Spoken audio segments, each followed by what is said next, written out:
vida é feita de estradas, são caminhos diferentes, precisamos caminhar.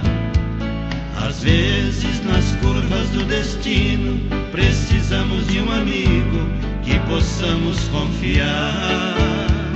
Pois sempre por aí um temporal ou um forte vendaval nos impede de passar. Foi num desses temporais da vida, vi na estrada uma saída, um amigo exemplar.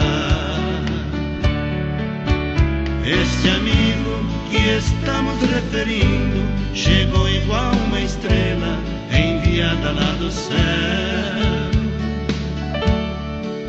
igual acordes que o menino da gaita fez no canto do poeta do coração de papel.